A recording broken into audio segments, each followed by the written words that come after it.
Fresh off their first ever mention in the college football playoff rankings, the number 8 Indiana Hoosiers have a chance to make even more history today against Michigan. It's a new test for the MAC and SBC Challenge, pits the best of the Mid-American Conference basketball against the best from the Sun Belt Conference. To the hardwood after going winless earlier this week on a 3-game road trip, the Indiana Pacers look for some home cooking to get back into the win column. The offseason is all about grit and grind and getting 1% better each week.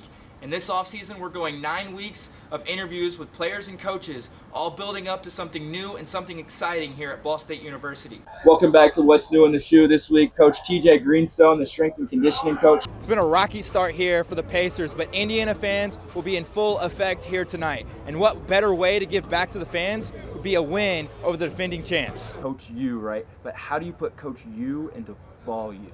I don't know. I haven't thought about that, but Some of the returners, they have a little bit of a chip on their shoulder from watching it last year on their couch. At Lapel High School, for head coach Tim Miller, brings a lot of football, but it's not just about the sidelines, it's also about the hallways. Most people don't know you went to the same high school as Mark Sanchez and Jordan Palmer, but Mark Sanchez, what was it like being walking the halls as a former NFL quarterback?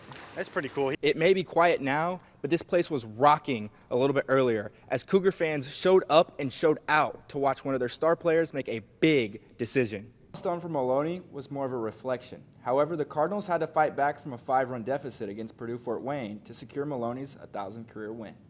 Coach was talking about today's the planned day for it, so we had a lot of people in the park today, and just wanted to get it on this day for them.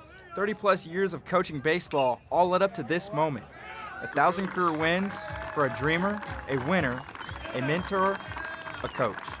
coaching's a grind. It's really, really hard, and winning's really, really hard. So we've never taken it for granted. And I always tell every young coach, I say, winning's hard. You got to do things right day in and day out.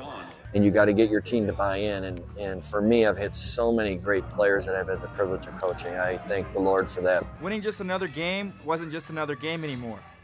Father Time started to settle in. One of those days where the reflection becomes real.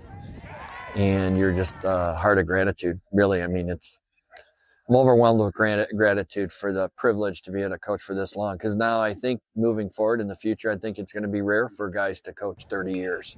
By not letting his standards change because of expectations, but letting his expectations change because of standards, are a true testament for Maloney and his program. And that's always been our philosophy. We've always said it doesn't matter who we play.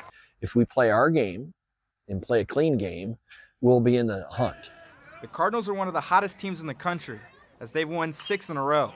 For Rich Maloney, it's continuing to build and finish what he and his family started here at Ball State University. I'm thankful that it could have been a lot worse than it is right now. The injury bug has been infectious, but for two Ball State receivers, it's created a bond over the number 2. Well, it means a lot for someone to want to represent that number that that I was wearing, do good for it. So me and Justin are really close. We've got to talk, and he's been injured as well, like I said. So we've got to spend a little bit more extra time together in the training room or whatever it is. But receiver Ty Robinson, who normally wears number 2, was injured in a previous game, but for receiver Justin Bowick, it was an opportunity. It gives me an extra, push, play for him. By wearing his number, try to make him proud, seeing 2 out there on the field making plays. Injuries have played a big role in the two Cardinals, but Robinson mentioned he sees himself on the field through Bowick. That's a good feeling, it just makes me happy, it just motivates me to keep out there making plays and, just keep making him proud. Robinson says he's in good spirits after the season-ending injury. As for Bowick, he had a career night against Miami, Ohio. He went for 8 receptions, 171 yards, and a touchdown for the Cardinals. In Muncie, Dakota Atwood, NewsLink, Indiana.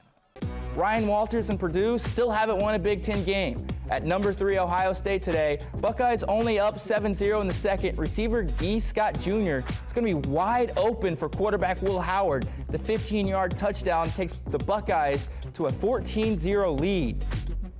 No highlights for the Boilers today. They missed a field goal, 4 sacks, and then this one. It's going to make it even worse. Fumble turns into a scoop and score for linebacker Jack Sawyer. Buckeyes beat the Boilers 45-0. The second time Purdue's been shut out all season long. to South Bend. Number 10 Notre Dame hosting Florida State. Less than 2 minutes to go in the game. Quarterback Riley Leonard is going to use his legs. It's going to whip and weave through the Seminole defense. 34 yards in the score. Leonard had 70 rushing yards on the day. But he wasn't the only productive player on the ground. How about this play? Jadarian Price on the breakaway. He's got one man to beat. 65 yards. Look at him go. Touchdown Irish. Notre Dame dominates in this one, 52-3 the final. Alrighty, that's it. It's going to do it for us tonight in sports. I'm Dakota Atwood. Thanks for watching and have a great night.